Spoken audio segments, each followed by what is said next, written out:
Hello friends, welcome to our YouTube channel तैयारी exam की।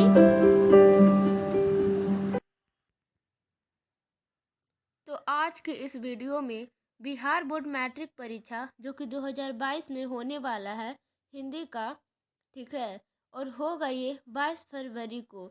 तो इसमें आपको आने वाले महत्वपूर्ण प्रश्न कराए जाएंगे जिसमें आपको 100 में 100 सही करना है। तो आइए वीडियो को देखते हैं, अंत तक देखिएगा, इससे आपको बहुत ही बेनिफिट होगा। और ये भी देखेंगे कि एग्ज़ाम में कैसे कैसे टाइप के क्वेश्चन आते हैं। तो बस अंत तक बने रहिए। तो जैसा कि आप लोग देख सकते हैं, हम यहाँ पे आ चुके हैं। Secondary school examination 2022 annual exam, वार्षिक एग्जाम है, हिंदी का है, मातृभाषा। यहाँ पे आपको समय देखने को मिल जाएगा 3 घंटे 15 मिनट, जो कि अपने आप में बहुत ही मायने रखता है। 3 घंटा 15 मिनट और पूर्णांक है यहाँ पे 100 नंबर का। ध्यान देंगे आप लोग तो मेहनत भी उतना ही करना पड़ेगा। और टोटल ऑब्जेक्टिव की संख्या भी यहाँ पे 100 है और फुल मार्क्स भी 100 है, ठीक है। खंड अ है वस्तुनिष्ठ प्रश्न, ठीक है। खंड ब बाद में लाएंगे, उसमें रहेगा सब्जेक्टिव क्वेश्चन यानी कि विषयनिष्ठ प्रश्न। पहले आप लोग ये कर लीजिए, उसके बाद कभी लाएंगे। प्रश्न संख्या 1 से 100 तक के प्रत्येक वस्तुनिष्ठ प्रश्न के साथ 4 विकल्प दिए रहे हैं, ठीक है, दिए रहेंगे, जिनमें से कोई एक सही है। इन 100 प्रश्नों से किन्हीं 50 प्रश्नों के उत्तर अपने द्वारा चुने गए सही विकल्पों को OMR उत्तर पत्रक पर चिन्हित करें, ठीक है। कहने का मतलब है कि आप लोग 100 में से 50 का ही उत्तर दें, ठीक है। अगर आप लोग को 100 में 100 बना देते हैं तो फर्स्ट से लेके 50 तक ही कॉपी चेक किया जाएगा, ओके। 1 से लेके 50 तक ही कॉपी चेक किया जाएगा आपका, इसी में नंबर मिल जाएगा, ओके। तो आइए आप लोग देखिए, यहाँ पे पहला है दुर्गंध शब्द का संधि विच्छेद है। ऑप्शन ए है यहाँ पे दुर्ग जोड़ ध, बी है दू जोड़ गंध, सी है दूर जोड़ गंध और डी है दूह जोड़ गंध। तो इसका सही उत्तर क्या हो जाएगा? तो option D is correct answer, दूह जोड़ गंध, ठीक है। अब आइए हम लोग चलते हैं प्रश्न संख्या 2 की ओर। और का उच्चारण स्थान कहाँ है? यहाँ पे आपको 4 ऑप्शन मिल जाएंगे। ए है कंठ, बी है तालु, सी है मुर्दा और डी है यहाँ पे दंत। तो इसका सही उत्तर होगा option A is correct answer, कंठ, ठीक है। आइए हम लोग देखते हैं प्रश्न संख्या 3 की ओर। लोहा शब्द है, ए है स्त्रीलिंग, बी है पुल्लिंग, सी है उभयलिंग, डी है इनमें से कोई नहीं। तो लोहा कौन सा शब्द है? तो इसका सही उत्तर हो जाएगा ऑप्शन बी, ये पुल्लिंग है। प्रश्न संख्या यहाँ पे 4 आता है। कलम शब्द कौन संज्ञा है? ए है जातिवाचक, बी है व्यक्तिवाचक, सी है भाववाचक और डी है समूहवाचक। तो 4 का सही उत्तर हो जाएगा ऑप्शन ए, ये है जातिवाचक संज्ञा, ठीक है। क्वेश्चन नंबर 5 है यहाँ पे। नाच न जाने आंगन टेढ़ा लोकोक्ति का क्या अर्थ है? यहाँ पे आपको 4 ऑप्शन मिल जाएंगे। पीछा न छोड़ना, हानि पहुँचाना, काम न जानना और बहाना बनाना, डी है मूर्ख व्यक्ति। तो 5 का सही उत्तर हो जाएगा ऑप्शन सी, काम न जानना और बहाना बनाना, ओके। प्रश्न संख्या यहाँ पे 6 है। गुण शब्द का विलोम होगा। ए है दाता, बी है दोस्त, सी है कृष्ण और डी है दीवा। तो 6 का सही उत्तर हो जाएगा ऑप्शन बी, दोस्त। मैं आप लोगों के लिए अभी हिंदी का व्याकरण में विलोम शब्द, पर्यायवाची शब्द और जो भी महत्वपूर्ण है वो भी मैं आपको कराऊंगी। इससे पहले आप लोग हमारे चैनल को सब्सक्राइब कर लीजिए। प्रश्न संख्या 7 है यहाँ पे। प्रत्येक शब्द कौन समास है?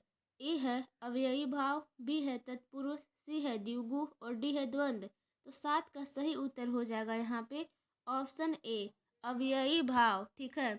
अब देखिए यहाँ पे प्रश्न संख्या 8 है। राम खाता होगा कौन काल है? ए है भूतकाल, बी है संदिग्ध वर्तमान काल, सी है भविष्य काल और डी है सामान्य भूतकाल। तो 8 का सही उत्तर हो जाएगा ऑप्शन बी, संदिग्ध वर्तमान काल। प्रश्न संख्या यहाँ पे 9 आता है। सभा शब्द कौन संज्ञा है?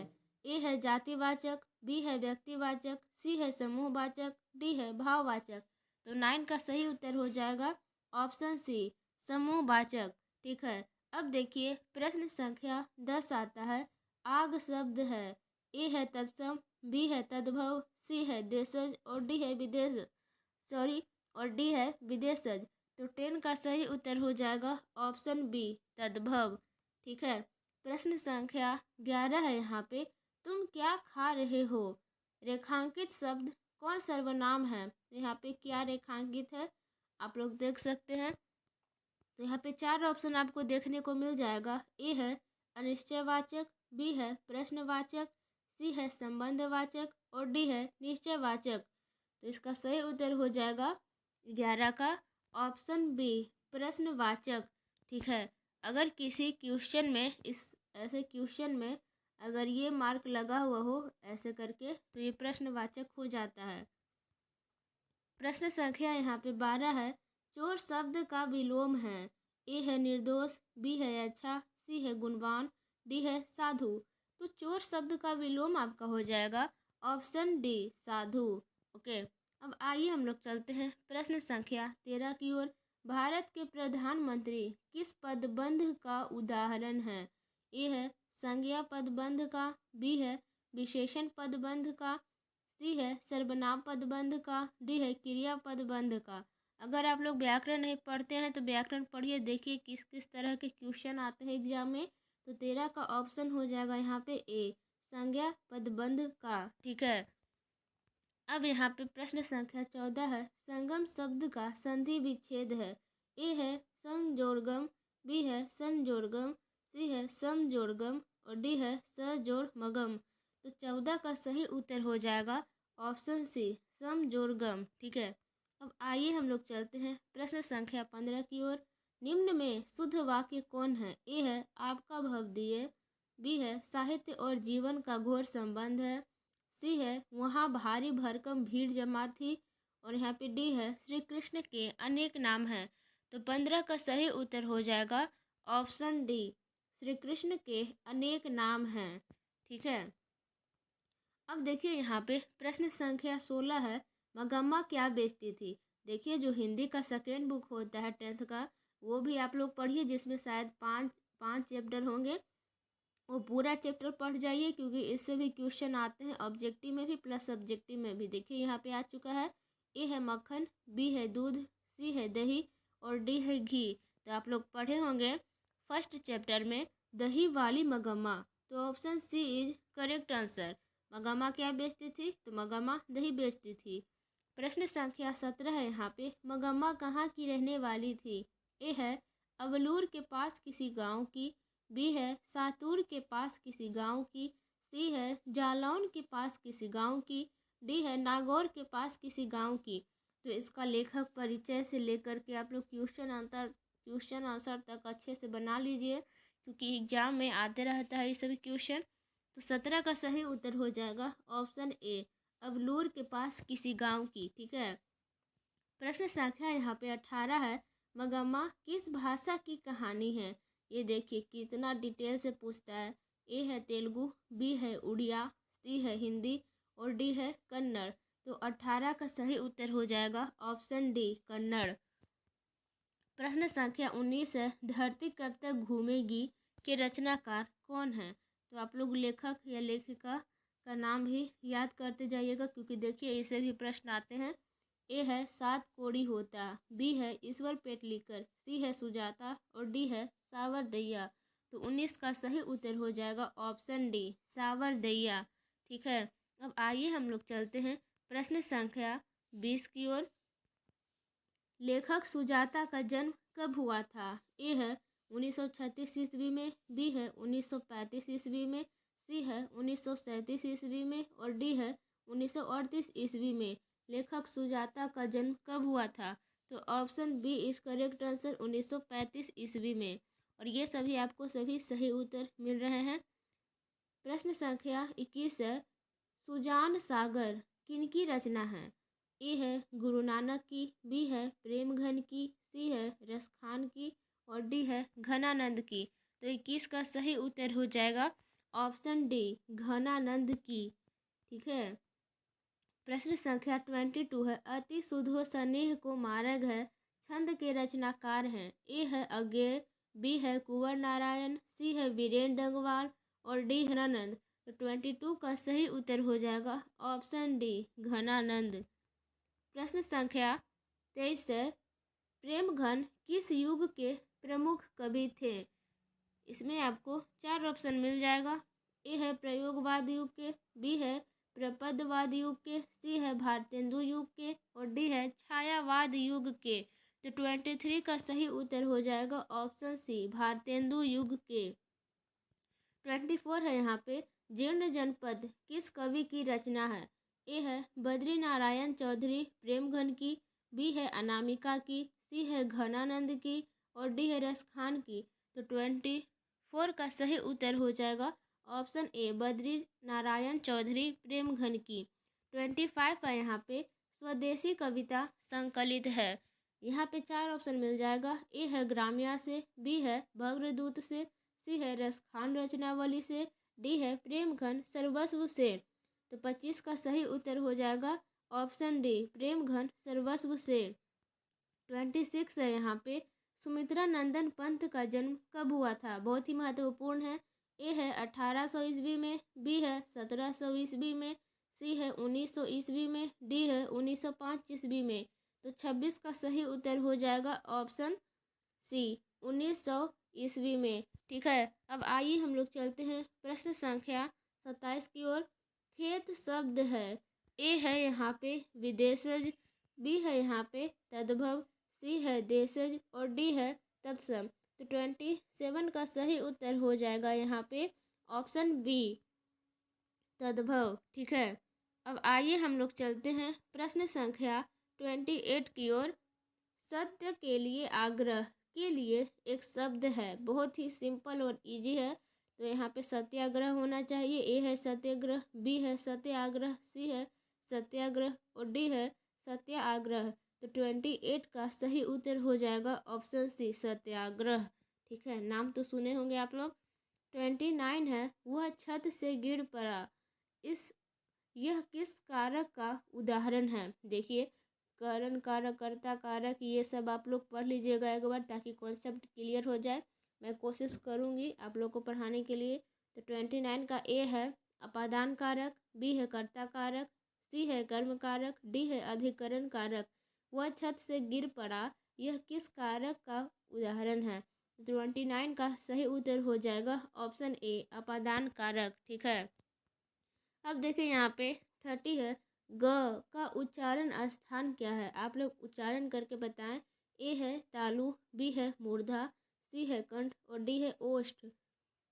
तो 30 का सही उत्तर हो जाएगा ऑप्शन सी, हम लोग ग बोलते हैं, ग तो कंठ से आवाज आता है। अब देखिए यहाँ पे 31 है, दिनकर जी कवि के साथ साथ ए है आलोचक भी थे, बी है यहाँ पे गद्यकार भी थे और सी मिल जाएगा यहाँ पे उपन्यासकार भी थे और डी है संगीतकार भी थे। तो 31 का सही उत्तर हो जाएगा यहाँ पे ऑप्शन बी, आलोचक भी थे। कवि के साथ साथ आलोचक भी थे। देखिए कितना डीपली डीपली क्वेश्चन पूछता है एग्जाम में। 32 है, उगते हुए सूरज का देश किसे कहा जाता है? शायद आप लोग को आता होगा।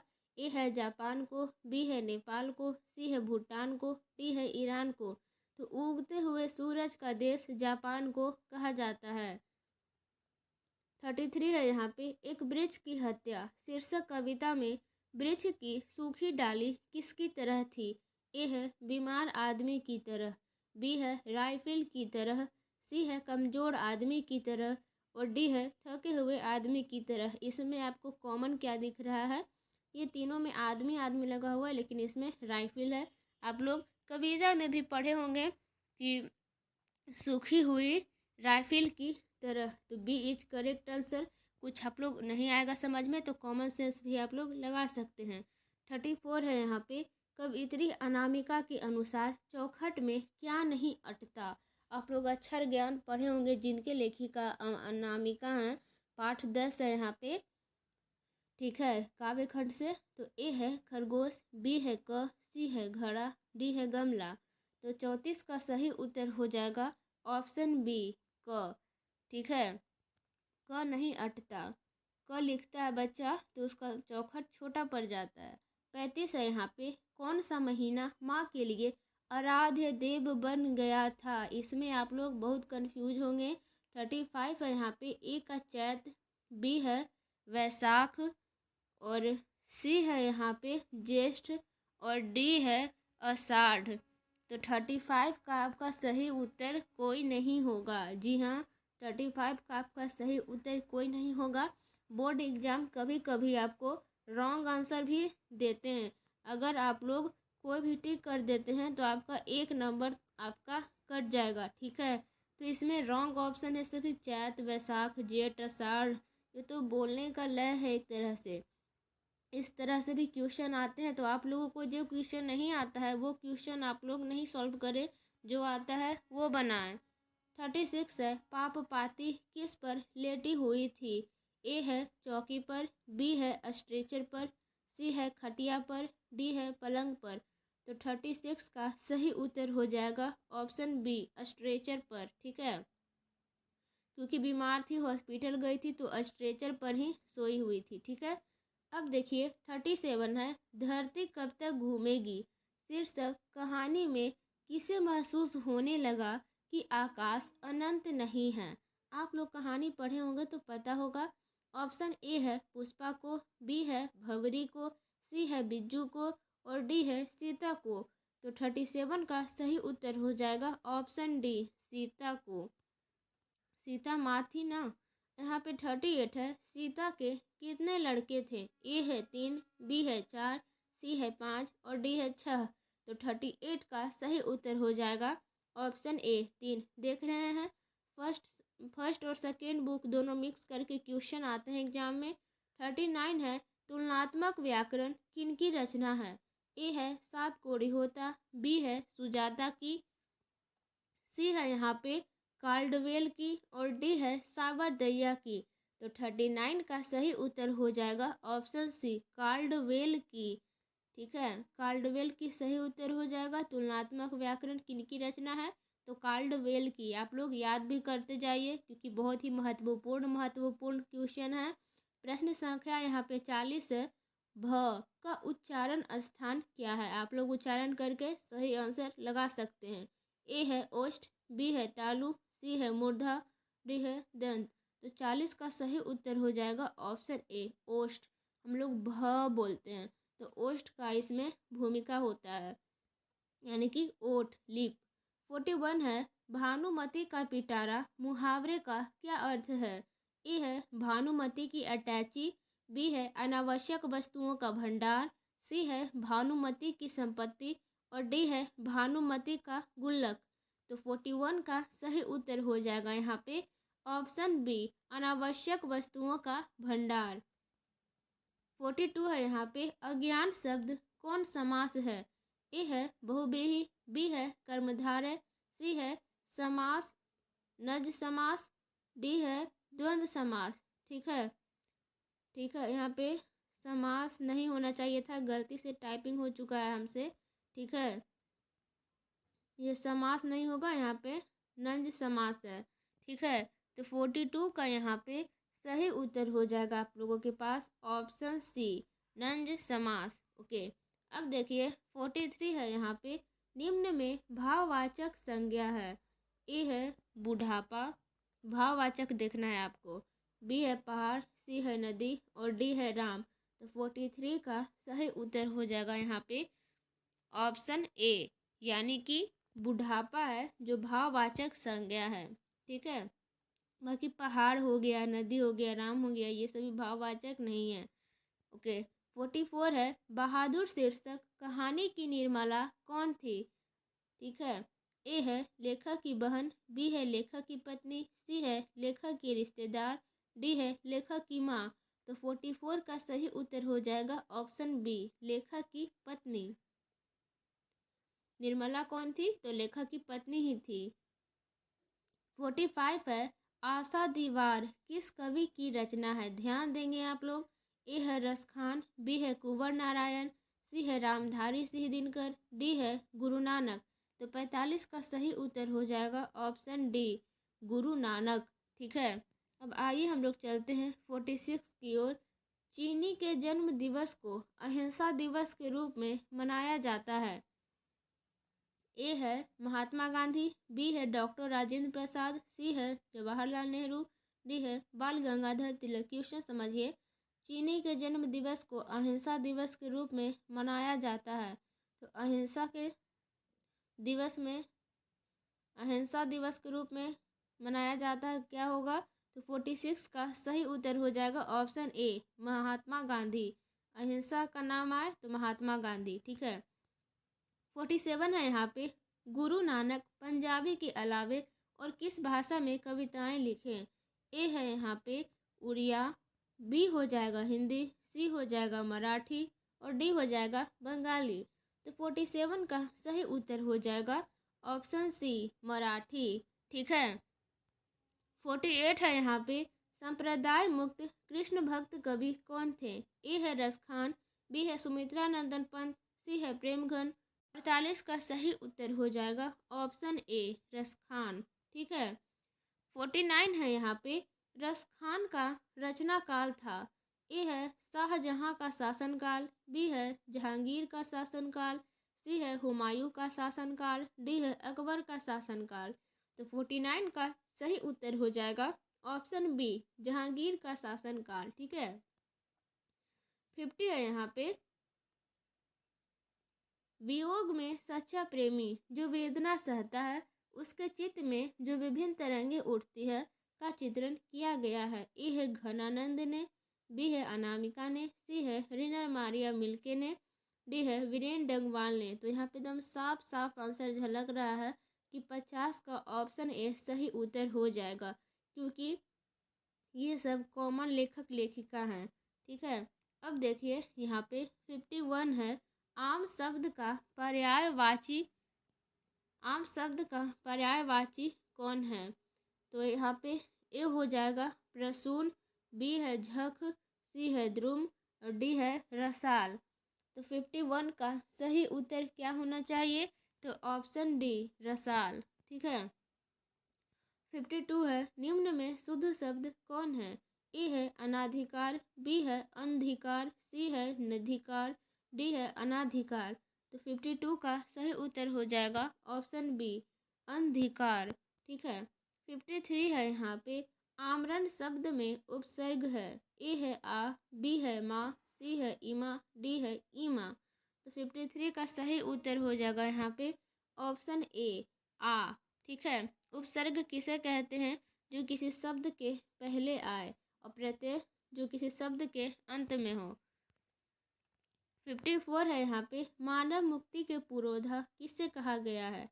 ए है नलिन बिलोचन शर्मा, बी है यतीन्द्र मिश्र, सी है भीमराव अंबेडकर, डी है अमरकांत। तो 54 का सही उत्तर हो जाएगा ऑप्शन सी, भीमराव अंबेडकर को। 55 है यहाँ पे, मैं तो खोखा को इंजीनियर बनाने जा रहा हूँ, यह किसका कथन है? ए हो जाएगा यहाँ पे सेन साहब का, बी है मिस्टर सिंह का, सी है गिरधर लाल का और डी है मुखर्जी साहब का। अगर आप लोग विष के दांत कहानी पढ़े होंगे तो आप लोगों को पता होगा कि ये कहा गया था सेन साहब द्वारा खोखा को। ठीक है, ये सेन साहब का कथन था। अब आइए हम लोग देखते हैं 56 की ओर। हितोपदेश का जर्मन भाषा में अनुवाद किसने प्रकाशित किया? तो ए है महात्मा गांधी ने, बी है मैक्स मूलर ने, सी है गुनाकर मूले ने और डी है अमरकांत ने। तो 56 का सही उत्तर हो जाएगा ऑप्शन बी, मैक्स मूलर ने। ठीक है, इनका भाषण था भारत से हम क्या सीखें। 57 है, नृवंश विद्या का संबंध किससे है? ए है खगोल विज्ञान से, बी है मानव विज्ञान से, सी है वनस्पति विज्ञान से, डी है भूगर्भ विज्ञान से। निर्वंश विद्या का संबंध है किससे है? तो 57 का सही उत्तर हो जाएगा ऑप्शन बी, मानव विज्ञान से। 58 है यहाँ पे, किस देश के लोग बड़े बड़े नख पसंद करते थे? ए है अंग देश के, बी है गंगाधर के, सी है कई देश के, डी है गौड़ देश के। तो 58 का सही उत्तर हो जाएगा यहाँ पे ऑप्शन डी, गौड़ देश के। 59 है यहाँ पे, आप लोग देख सकते हैं। सूर्य नामक पुस्तक किनकी रचना है? सूर्य नामक पुस्तक किनकी रचना है? ए है मैक्स मूलर, बी है बिरजू महाराज, सी है गुनाकर मूले, डी है महात्मा गांधी। तो 59 का सही उत्तर हो जाएगा ऑप्शन सी, गुनाकर मूले। ठीक है। 60 है यहाँ पे, नेवारी भाषाएं किस लिपि में लिखी जाती है? ए है देवनागरी, बी है खरोष्ठी, सी है सैरसेनी, डी है ब्राह्मी। तो 60 का सही उत्तर हो जाएगा ऑप्शन ए। ध्यान देंगे, नेवारी भाषाएं देवनागरी लिपि में लिखी जाती है। 61 है यहाँ पे, मगम्मा मिठाई किसके लिए ले जा रही थी? ए है पोता के लिए, बी है पोती के लिए, सी है भांजी के लिए, डी है बहू के लिए।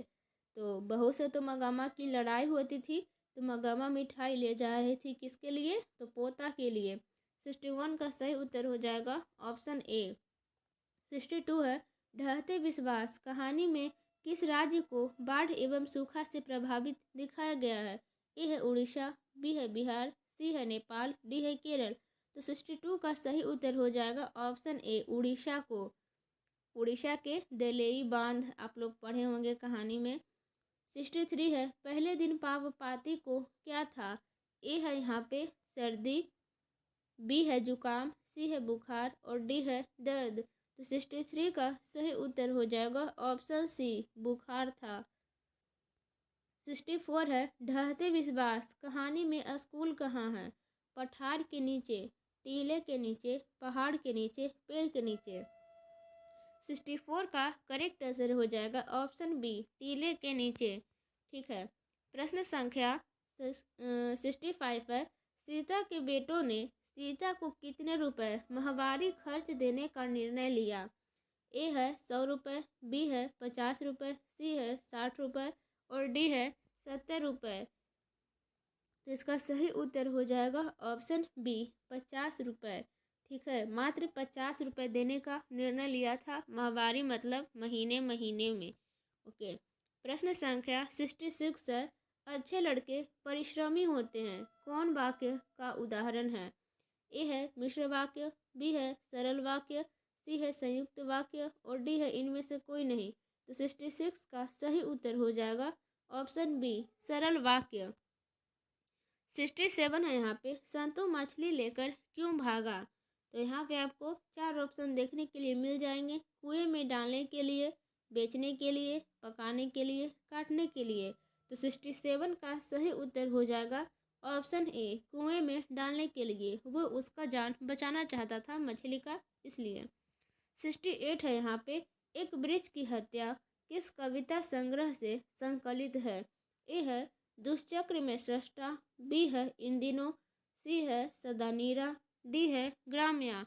तो 68 का यहाँ पे सही उत्तर हो जाएगा ऑप्शन बी, इन दिनों। ये लेखक के परिचय में लिखा हुआ रहता है शुरू में।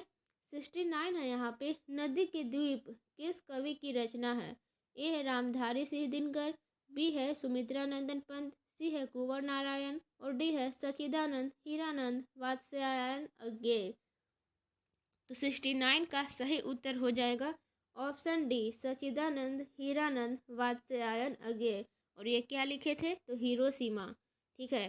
70 है यहाँ पे, सदियों की ठंडी बूझी राख सुगबुगा उठी, मिट्टी सोने का ताज पहन इठलाती है, किस कविता की पंक्ति है? तो आप लोगों को कविता भी याद रखना है और किस पंक्ति का है, मतलब कौन से चैप्टर का है। ए है भारत माता, बी है स्वदेशी, सी है हिरोशिमा और डी है जनतंत्र का जन्म। तो 70 का सही उत्तर हो जाएगा ऑप्शन डी, जनतंत्र का जन्म। ओके। अब आइए हम लोग चलते हैं प्रश्न संख्या 71 की ओर। भारत में जाति प्रथा का मुख्य कारण क्या है? ए है बेरोजगारी, बी है गरीबी, सी है उद्योग धंधों की कमी और डी है अमीरी। तो 71 का सही उत्तर हो जाएगा ऑप्शन ए, बेरोजगारी। 72 है, विष के दांत शीर्षक पाठ की विधा है, क्या है? ए है निबंध, बी है कहानी, सी है रेखा चित्र और डी है डायरी। तो 72 का सही उत्तर हो जाएगा ऑप्शन बी, ये एक प्रकार की कहानी है, इसका विधा है कहानी। 73 है, किस गवर्नर जनरल के समय 172 दारिस नामक सोने से भरा घड़ा मिला था? ए है लॉर्ड डलहौजी, बी है लॉर्ड कैनिंग, सी है वारेन हेस्टिंगस, डी है लॉर्ड कार्नवालिस। तो 73 का सही उत्तर आप लोगों के सामने हो जाएगा ऑप्शन सी, वारेन हेस्टिंगस। आप लोग याद करते जाइए। 74 है, पुराने का मोह सब समय वांछनीय ही नहीं होता, यह पंक्ति किस शीर्षक पाठ की है? ए है नाखून क्यों बढ़ते हैं, बी है यहाँ पे बहादुर, सी है मछली और डी है नागरी लिपि। तो 74 का करेक्ट आंसर हो जाएगा ऑप्शन ए, नाखून क्यों बढ़ते हैं। 75 है यहाँ पे, मछली किस प्रकार की कहानी है? ए है मनोवैज्ञानिक, बी है सामाजिक, सी है ऐतिहासिक, डी है सांस्कृतिक। ये सभी क्वेश्चन को आप लोग ध्यान से देखें तो 75 का सही उत्तर हो जाएगा ऑप्शन बी, सामाजिक। 76 है, मेरा धर्म कैद खाने का धर्म नहीं है, यह पंक्ति किस शीर्षक पाठ की है? ए है नौबत खाने में इबादत, बी है आविनियो, सी है शिक्षा और संस्कृति, डी है जीत जीत में निरखत हूँ। तो 76 का सही उत्तर हो जाएगा ऑप्शन सी, शिक्षा और संस्कृति। 77 है, लेखक आविनियो क्या साथ लेकर गए थे? देखिए ऐसे ऐसे क्वेश्चन पूछे जाते हैं। ए है कुर्सी, बी है पुस्तक, टाइपराइटर और टेप्स, सी है मेज और डी है डंडा। तो यहाँ पे सही उत्तर आप लोग कॉमन सेंस एक बार लगा के देखिए कि इसका सही उत्तर क्या होना चाहिए, कि जब लेखक है वो तो आविनियो क्या साथ लेकर गए होंगे। तो यहाँ पे सिंपल सा यहाँ पे आंसर होगा ऑप्शन बी, कॉमन सेंस लगाइए, पुस्तक, टाइपराइटर और टेप्स, क्योंकि वो लेखक है। ना तो वो कुर्सी लेके जा सकते हैं, ना ही मेज और ना ही डंडा। ओके, तो देखिए कुछ ऐसे भी क्वेश्चन आते हैं कि आपको कॉमन सेंस पर भी आधारित होता है, रटा रटाया नहीं होता है। अब लोगों को कॉमन सेंस का भी परीक्षा लिया जाता है कि आप लोगों का सेंस कैसा है। 78 है, किसके बिना प्राणी को मुक्ति नहीं मिलती? ये एकदम बिल्कुल सिंपल आंसर है। ए है मूर्ति पूजन के बिना, बी है कर्मकांड के बिना, सी है गुरु ज्ञान के बिना, डी है तीर्थ यात्रा के बिना। इसमें भी कॉमन सेंस की बात है। तो 78 का सही उत्तर हो जाएगा ऑप्शन सी, गुरु ज्ञान के बिना प्राणी को मुक्ति नहीं मिलती है। 79 है यहाँ पे, सवैया एवं छंद के सिद्ध कवि थे। ए है रसखान, बी है अनामिका, सी है प्रेमघन, डी है जीवनानंद दास। तो इसमें भी सिंपल सिंपल सा आंसर दिख रहा है कि ऑप्शन ए हो जाएगा सही उत्तर। अगर आप लोगों को वीडियो अच्छा लगा होगा तो एक लाइक कर दें, क्योंकि आप लोग भूल जाते हैं अंत में लाइक करने के लिए। 80 है, घनानंद किस भाषा के कवि हैं? ए है पाली भाषा, बी है ब्रज भाषा, सी है प्राकृत भाषा, डी है मैथिली भाषा। तो 80 का सही उत्तर हो जाएगा ऑप्शन बी, ब्रज भाषा। ठीक है। 81 है, जिंदगी और जोंक किस लेखक की रचना है? ए है भीमराव अंबेडकर, बी है गुणाकर मूले, सी है अशोक वाजपेयी, डी है अमरकांत। तो 81 का सही उत्तर हो जाएगा ऑप्शन डी, अमरकांत। 82 है यहाँ पे, बहादुर को लेकर कौन आया? ए है लेखक का भाई, बी है लेखक का साला, सी है लेखक की बहन, डी है लेखक की चाची। तो 82 का सही उत्तर हो जाएगा ऑप्शन बी, लेखक का साला। 83 है यहाँ पे, लेखक रामविलास शर्मा के गांव का क्या नाम था? ये देखिए कैसा बग वाला क्वेश्चन आप लोगों को मिलेगा देखने को, जो माथा भी खराब करेगा। ए है उचगांव सानी, बी है उचगांव सानी, सी है उचका गांव सैनी और बी है ऊंचा गांव सैनी। तो देखिए अगर आप लोग बुक पढ़िएगा तो ध्यान से सभी लेखक का नाम परिचय पढ़ के जाइएगा, ताकि एग्जाम में आपको प्रॉब्लम न फेस करना पड़े। तो यहाँ पे सबसे सही उत्तर हो जाएगा उच्च गांव सानी, यानी कि ऑप्शन बी, 83 का सही उत्तर हो जाएगा ऑप्शन बी। आई होप आप लोगों को मज़ा भी आ रहा होगा। 84 है, पंडित बिरजू महाराज किस घराने के वंशज थे?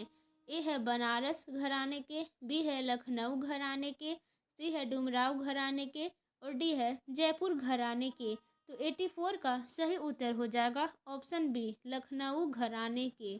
ठीक है। 85 है यहाँ पे, भौतिकवाद का अर्थ भाग्यवाद नहीं है। किस निबंध की पंक्ति है? ए है नागरी लिपि। देखिए यहाँ पे इशारा किया गया है, किस निबंध की पंक्ति है? नागरी लिपि, परंपरा का मूल्यांकन, श्रम विभाजन और जाति प्रथा, और नाखून क्यों बढ़ते हैं? तो 85 का सही उत्तर हो जाएगा ऑप्शन बी, परंपरा का मूल्यांकन। ठीक है। 86 है यहाँ पे, बिरजू महाराज का संबंध है। ए है तबला वादन से, बी है संतूर वादन से, सी है बांसुरी वादन से, और यहाँ पे डी है इनमें से कोई नहीं। तो बिरजू महाराज आप लोग पढ़े होंगे, जीत जीत मैं निरखत हूँ, लेखक बिरजू महाराज हैं। तो इनको किससे संबंध था? ठीक है। तो 86 का सही उत्तर हो जाएगा ऑप्शन डी, इनमें से कोई नहीं। ऐसा भी होता है कि आप लोग इनमें से कोई नहीं ऑप्शन नहीं मारते हैं, डायरेक्ट आप लोग ये तीनों में से कोई एक कर देंगे तो आपका रॉन्ग हो जाएगा। क्योंकि बिरजू महाराज एक नृत्यकर्ता थे, वो नृत्य करते थे, वो नाचते थे। ठीक है। तो उनका तबला वादन से, संतूर वादन से, बांसुरी वादन से संबंध नहीं है, उनका संबंध है नृत्य करने से। ठीक है। ऐसे ऐसे भी क्वेश्चन आते हैं। 87 है, निम्न में निश्चय शब्द का विलोम कौन है? ए है उपनिश्चय, बी है अनिश्चित, न निश्चय, ए है अनिश्चय, डी है वनिश्चय। ये उटपटांग शब्द दिया गया है। ठीक है। 87 का यहाँ पे सही उत्तर हो जाएगा ऑप्शन सी, अनिश्चय। ठीक है। 88 है यहाँ पे, वास्तविक शब्द में प्रत्यय है। ए है इक, बी है विक, सी है क, डी है इक। तो 88 का सही उत्तर हो जाएगा ऑप्शन डी। देखिए वास्तविक, वास्तविक अंतिम में इक आता है ना, तो यही प्रत्यय अंतिम में होता है, उपसर्ग पहले में होता है। तो आइए 89 है यहाँ पे, रुचि शब्द का विशेषण है। ए है रुचिकर, बी है रुचिक, सी है रुचि, डी है रुचना। तो 89 का सही उत्तर हो जाएगा ऑप्शन ए, रुचिकर। ठीक है। 90 है यहाँ पे, महाशय शब्द का स्त्रीलिंग रूप क्या है? ए है महाशयी, बी है महाशया, सी है महाशिनी, डी है महासीई। तो 90 का सही उत्तर हो जाएगा ऑप्शन बी, महाशया। 91 है यहाँ पे, निम्न में शुद्ध शब्द है। ए है सीवी, बी है हिंदू, सी है मधुर, और डी है सौहार्द्र। देखिए शुद्ध शब्द मतलब सही शब्द क्या है? तो 91 का सही उत्तर हो जाएगा ऑप्शन डी, सौहार्द्र। ठीक है। 92 है, विवाह शब्द है स्त्रीलिंग, पुल्लिंग, उभयलिंग, इनमें से कोई नहीं। तो 92 का सही उत्तर हो जाएगा ऑप्शन बी, पुल्लिंग। ठीक है। अब यहाँ पे 93 है, मैं पढ़ रहा हूँ, किस काल का उदाहरण है? वर्तमान काल, भूतकाल, भविष्यत काल, इनमें से कोई नहीं। मैं पढ़ रहा हूँ, बोलने से ऐसा पता चल रहा है मैं अभी पढ़ रहा हूँ, इस समय पढ़ रहा हूँ। तो मतलब वर्तमान काल, जो भी वर्तमान में समय चल रहा है तो वर्तमान काल हो जाएगा। 94 है, लंबोदर शब्द कौन समास है? ए है द्वंद्व, बी है बहुब्रीहि, सी है द्विगु, और डी है तत्पुरुष। तो 94 का सही उत्तर हो जाएगा ऑप्शन बी, बहुब्रीहि। ठीक है। 95 है यहाँ पे, महिला का पर्यायवाची है। देखिए व्याकरण, फर्स्ट बुक, सेकेंड बुक, लेखक परिचय, सब से मिक्स क्वेश्चन आप लोगों को आ रहा है, तो आपको सभी को अच्छे से पढ़ना होगा अच्छे मार्क्स लाने के लिए। महिला का पर्यायवाची है। ए है सविता, बी है नारी, सी है अंशुमाली, डी है निर्धि। तो 95 का सही उत्तर हो जाएगा ऑप्शन बी, नारी। ठीक है। 96 है, एड़ी शब्द का विलोम है। ए है सुधा, बी है सूखा, सी है चोटी, डी है लाघव। तो 96 का सही उत्तर हो जाएगा ऑप्शन सी, चोटी। 97 है यहाँ पे, अक्ल पर पत्थर पड़ना मुहावरे का अर्थ है। ए है होशियार समझना, बी है अन्याय, सी है एक ही सहारा, डी है बुद्धि भ्रष्ट होना। तो 97 का सही उत्तर हो जाएगा ऑप्शन डी, बुद्धि भ्रष्ट होना। 98 है, लिखावट शब्द है स्त्रीलिंग, पुल्लिंग, उभयलिंग, इनमें से कोई नहीं। तो 98 का सही उत्तर हो जाएगा ऑप्शन ए, स्त्रीलिंग। 99 है यहाँ पे, श्रीमान शब्द का स्त्रीलिंग रूप क्या है? ए है यहाँ पे श्रीमनी, और बी है यहाँ पे श्रीमानी, सी है श्रीमती, डी है श्रीमानाइन। तो 99 का सही उत्तर हो जाएगा ऑप्शन सी श्रीमती। ठीक है, यहाँ पे 100 नंबर क्वेश्चन आता है जो कि लास्ट है। शुद्ध शब्द है, ए है यहाँ पे गुणी, बी है पति, सी है तत्कालिक, डी है प्रामाणिक। तो ध्यान देंगे आप लोग कि 100 का सही उत्तर क्या होना चाहिए। तो सही उत्तर हो जाएगा ऑप्शन डी प्रामाणिक इज द करेक्ट आंसर। तो आई होप आप लोगों को अब समझ में आ गया होगा कि हिंदी में कैसे कैसे क्वेश्चन आते हैं। फिर से आपको रिवाइज करवा देती हूँ। सबसे पहले आपको हिंदी व्याकरण से प्रश्न पूछे जाते हैं, उसके बाद आपको फर्स्ट बुक, सेकेंड बुक, फिर उसके बाद लेखक परिचय, फिर उसके बाद क्वेश्चन आंसर, फिर उसके बाद पत्र लेखन वगैरह। इस तरह से क्वेश्चन आते हैं और सभी को मिला के 100 नंबर का होता है। तो आप लोग सभी का तैयारी करेंगे तो आपको 100 में कम से कम 95 प्लस ज़रूर आएगा, अगर आप लोग सभी का तैयारी कर लेते हैं तब। आई होप आप लोगों का एग्ज़ाम अच्छा जाए। Thanks for watching.